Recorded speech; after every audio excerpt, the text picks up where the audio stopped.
বিনিয়োগ সম্মেলনের দ্বিতীয় দিনে নারায়ণগঞ্জের ২৫০০-এর জাপানের অর্থনৈতিক অঞ্চল পরিদর্শনে যাচ্ছেন বিনিয়োগকারীরা। বিনিয়োগের জন্য কেমন সুযোগ সুবিধা রয়েছে তা জানতেই তাদের এই পরিদর্শন।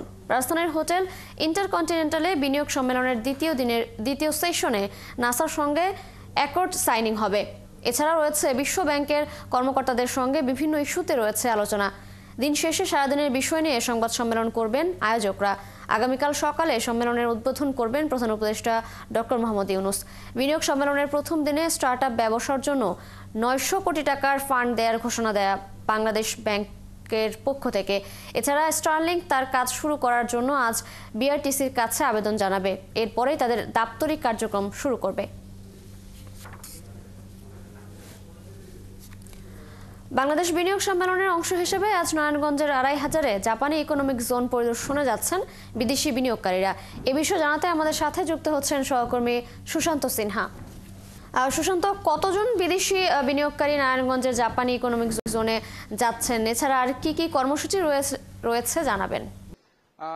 তৃষা, এই মুহূর্তে জাপানিজ এই যে অর্থনৈতিক অঞ্চল, সেখানে বিদেশি বিনিয়োগকারীরা যারা আসবার কথা তারা অলরেডি এসেছেন এবং তারা কিছুক্ষণের মধ্যেই তারা যে সিঙ্গারের যে কারখানা সেটি এখানে পরিদর্শন করবে। সিঙ্গারের যে সহযোগী প্রতিষ্ঠান বেকো আছে সেই কারখানার সামনে আমরা দাঁড়িয়ে আছি। নারায়ণগঞ্জের যে ২৫০০-এ জাপানিজ ইকোনমিক জোন, এখানে কিন্তু ৯-১০টি বড় বড় কারখানা গড়ে উঠেছে। আরও অসংখ্য জায়গা পড়ে আছে যে জায়গাগুলোতে বিনিয়োগকারীরা নতুন করে চাইলে বিনিয়োগ করতে পারবে। সেই বিনিয়োগকারীদেরকে আকৃষ্ট করবার জন্য যারা বাংলাদেশে এসেছেন এই বিনিয়োগ সম্মেলনে, তাদেরকে আজকে এখানে নিয়ে আসা হয়েছে। গতকালকে কিছু টিমকে কিন্তু চট্টগ্রামে নিয়ে যাওয়া হয়েছিল, সেখানে কোরিয়ান ইপিজেডের বিশাল জায়গা পড়ে আছে সেখানে বিনিয়োগ করবার জন্য।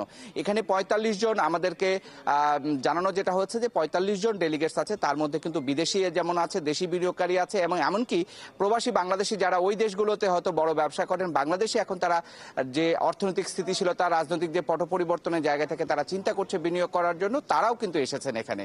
এই টিমটি কিন্তু এখানে বিনিয়োগকারীরা আজকে ঘুরে দেখবেন, ঘুরে দেখবার পরে তারা ফিরে যাবেন। অর্থাৎ সম্মেলনে যে কথাটা বিডিআর চেয়ারম্যান বলেছেন যে বাংলাদেশকে পোর্ট্রেট করা হবে, তুলে ধরা হবে বিদেশি বিনিয়োগকারীদের সামনে, সেটি তুলে ধরার পাশাপাশি এই যে ফিল্ড ট্রিপ যেটাকে বলা হচ্ছে, যে ইকোনমিক জোন ঘুরে দেখানো, সেখানে কিন্তু বাস্তব অগ্রগতিটা তুলে ধরা তাদের সামনে যখন সম্ভব হচ্ছে। বিশেষ করে এখানে গ্যাস বিদ্যুৎ সংযোগ থেকে শুরু করে পরিবেশের ছাড়পত্র কিংবা কারখানা পরিচালনার জন্য যে সমস্ত অবকাঠামো এবং সুযোগ সুবিধাদি দরকার, সেটা বিডা এই অর্থনৈতিক অঞ্চলগুলোর মাধ্যমে নিশ্চিত করতে পারবে। সেই জিনিসগুলো যখন স্বচক্ষে তারা দেখছে, স্বাভাবিকভাবে তাদেরকে বিনিয়োগে আরও বেশি উৎসাহিত করবে। আর আমি বারবারই যে কথাটা বলছি, যত দিন যাবে গোটা বিশ্বেই কিন্তু এখন এই কারখানা স্থানান্তরের প্রক্রিয়া কিন্তু চলবে, কারণ যে দেশে শ্রমশক্তি কম সে দেশে এই কারখানাগুলো বেশি আসবে। সেই লক্ষ্যেই কিন্তু বিডার এই ৪ দিনব্যাপী বিনিয়োগ সম্মেলন। আজকে দ্বিতীয় দিনে এই বিনিয়োগকারীদেরকে নিয়ে আসা হয়েছে নারায়ণগঞ্জের ২৫০০-এর রূপগঞ্জের যে জাপানিজ অর্থনৈতিক অঞ্চল সেখানে। সুশান্ত, ধন্যবাদ আপনাকে।